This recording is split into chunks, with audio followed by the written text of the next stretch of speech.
বিসমিল্লাহির রহমানির রহিম। গত 5ই আগস্ট যে বিজয় অর্জন হয়েছে, এখানে কিন্তু এটা শেষ নয়, এটা শুরু মাত্র। আর একটি বিজয় অর্জনের চেয়ে বিজয়ের উদ্দেশ্য ধরে রাখা হচ্ছে আরো বেশি কঠিন। রাজনৈতিক কর্মী হিসাবে আমাদেরকে এই বিষয়গুলো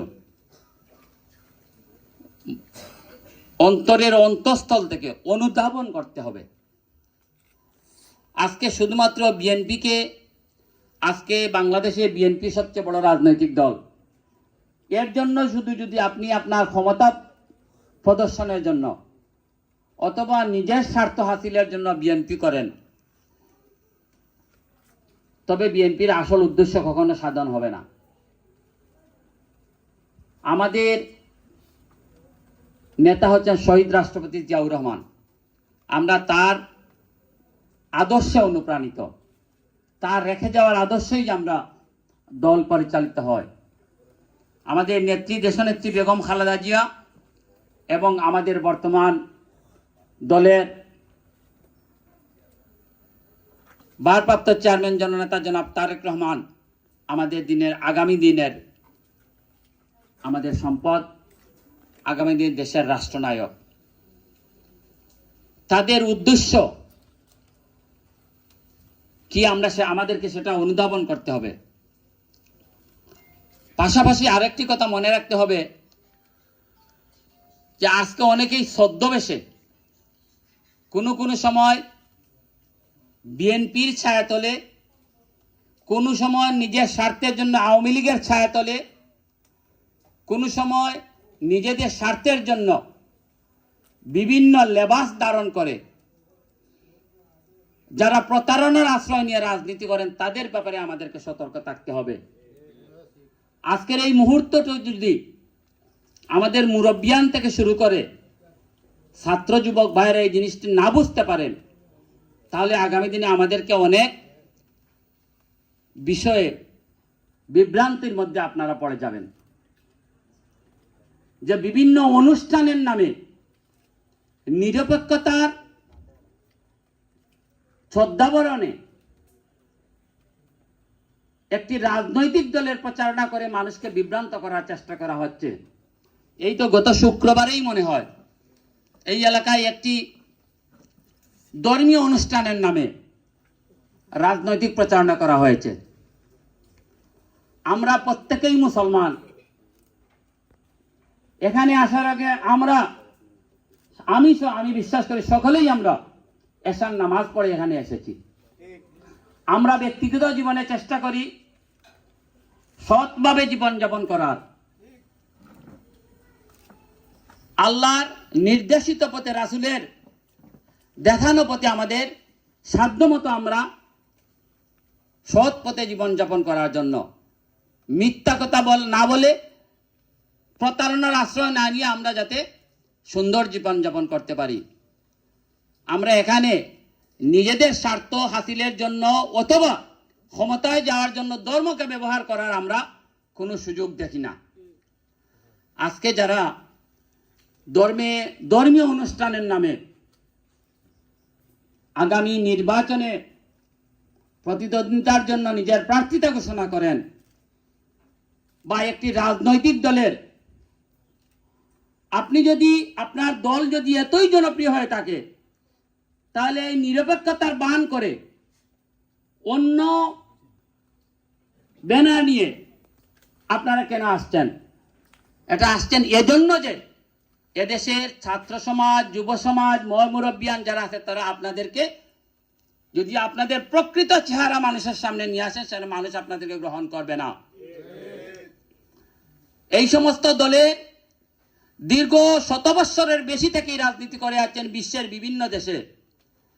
কিন্তু আমি একজন রাজনৈতিক কর্মী হিসাবে আমি যতটুকু জানি, এই ধরনের আদর্শে যারা রাজনীতি করে বিশ্বের বিভিন্ন দেশে, তাদের রাজনৈতিক এই আদর্শে অনুপ্রাণিত দল রয়েছে, কিন্তু খুবই ক্ষুদ্র অংশে তাদের অবস্থান। বিশ্বের একটি দেশে মাত্র তারা গত কিছুদিন আগে মিশরে ক্ষমতায় যেতে পেরেছিলেন, কিন্তু ক্ষমতায় গিয়ে কতদিন টিকতে পেরেছেন জানেন? মাত্র 1 বছর। 1 বছরের মাথায় মিশরের জনগণের বিক্ষোভের মুখে তাদেরকে পালাতে হয়েছে। আর বাংলাদেশ বিএনপির ছায়াতলে 18 সিট, আর বিএনপিকে বাদ দিয়ে 3 সিট, এটা মনে রাখবেন। আমরা বিভিন্ন জায়গায় দেখি মাছের যে জাক থাকে, দেখেন মাছের জাকের মধ্যে যে কয়টি মাছ থাকে সেটি এই পানির মধ্যে উঠানামা, আমরা মনে করি বিরাট মাছের এখানে জাক, কিন্তু এখানেই যারা রয়েছে এই জাকের মধ্যেই কর্মী, সমর্থক, নেতা, ভোটার সবাই এখানে। কিন্তু বাংলাদেশ জাতীয়তাবাদী দল হচ্ছে জাতীয় মসজিদের খতিব থেকে শুরু করে মাঠের কৃষক, যিনি হাল চাষ করে দিন যাপন করেন, এবং 18 বছরের, 16 বছরের, 15 বছরের, 14 বছরের বাচ্চা পর্যন্ত বাংলাদেশ জাতীয়তাবাদী দলের সমর্থক, শুভাকাঙ্ক্ষী, নেতাকর্মী। আমরা গুটি কয়েক মানুষকে নিয়ে রাজনীতি করি না, আমরা এদেশের আপামর মানুষকে নিয়ে রাজনীতি করি। তাই এটা আমাদেরকে বুঝতে হবে। আজকে আমরা স্কুলের বাচ্চারা স্কুলে যাচ্ছে, একটি কলম দিয়ে এই কোমলমতি শিশুদেরকে বিভ্রান্ত করার অনেক চেষ্টা করা হচ্ছে। একটি খাতা দিয়ে সেখানে আপনার সংগঠনের নাম লিখে তাদেরকে বিভ্রান্ত করার চেষ্টা করা হচ্ছে। বাচ্চারা তো সাধারণত হাতে একটি কলম পেলে মনে করে এটাই অনেক কিছু। এই সমস্ত কার্যক্রম যারা পরিচালনা করে তাদের ব্যাপারে গার্জিয়ান যারা রয়েছেন, অভিভাবক যারা রয়েছেন, তাদেরকে সতর্ক থাকতে হবে। নিজেদের স্বার্থ হাসিলের জন্য 96 সালে এই স্বৈরাচারী শেখ হাসিনার হাত ধরে 1986 সালে এই স্বৈরাচারী এরশাদকে 9 বছর ক্ষমতায় রেখেছিল এই যারা বিভিন্নভাবে ধর্মের নাম ব্যবহার করে রাজনীতি করেন, তারাই সেদিন স্বৈরাচারী এই হাসিনার সাথে, এরশাদের সাথে হাত মিলিয়েছিল, একসাথে মিলে। 1995 সালে বিএনপির বিরুদ্ধে আন্দোলন করেছিলেন এই শেখ হাসিনার আঁচলের নিচে আশ্রয় নিয়ে। পরবর্তীতে আপনাদের 3টি সিট আপনাদের মধ্যে এককভাবে নির্বাচন করে 3টি সিটে আপনাদের ভাগ্যে ছিল। বেশি বাড়াবাড়ি করা ভালো নয়। এদেশের মানুষ অনেক কিছুই দেখেছে, এই দেশের মানুষ সব কিছু বিবেচনা করার মতো ক্ষমতা রাখেন। আজকে এই সমস্ত যারা আমাদের দেশের মানুষ অত্যন্ত সহজ সরল, এই সহজ সরল মানুষকে ধর্মের কথা বলে, মিথ্যা কথা বলে, প্রতারণার আশ্রয় নিয়ে আজকে মানুষকে নিজেদের দিকে টেনে নিয়ে, মাত্র মিথ্যার আশ্রয় নিয়ে মানুষকে সামান্য সময়ের জন্য, অল্প সময়ের জন্য মানুষকে নিজেদের কাছে রাখা যায়। কিন্তু মানুষ যখন বুঝতে পেরে তখন সবাই মিলে যে ধাক্কা দিবে, সে ধাক্কায় আপনাদের জায়গা এখানে হবে না, বঙ্গোপসাগরে আপনারা চলে যাবেন চিরদিনের জন্য। বাংলাদেশের রাজনীতি বিদায়, এটা অতীতে হয়েছে। এখানে আমাদের বিশেষ করে কর্মী ভাই যারা রয়েছেন দলের, ছাত্রদল, যুব দলের, তাদেরকে এই বিষয়টি বুঝতে হবে। এখানে আমাদের জন্য অত্যন্ত খুশির বিষয়, আমি যে বিষয়টি নিয়ে আমি আসলে খুবই চিন্তিত ছিলাম। আমি গত 1 সপ্তাহে 3-4টি ইউনিয়নে আমাদের নেতৃবৃন্দের সাথে আমার বিভিন্ন জায়গায় গিয়েছি, কিন্তু প্রত্যেকটি জায়গায় আমাদের নেতাকর্মীদের এই যে বিষয়গুলো আমরা বললাম, সে বিষয়ে সকলেই সচেতন হয়ে গেছে। আমরা আশাবাদী এই অঞ্চলে অন্তত বিভ্রান্ত তৈরি করে আর আমাদেরকে বিপথে পরিচালিত করা যাবে না। আরেকটি কথা, জিনিসটি বিশ্বাস করি যে আজকে যে সাংগঠনিকভাবে আমাদের এই জোরদার অবস্থা, এখানে যাকে যে পর্যায়ে ইউনিয়ন পরিষদের সদস্য থেকে জাতীয় সংসদের পর্যন্ত যাকে দল মনোনয়ন দেবে, আমরা তার পিছনে কাজ করব। আমরা দলের জন্য এখন কাজ করব, দলকে সাংগঠনিকভাবে শক্তিশালী করব।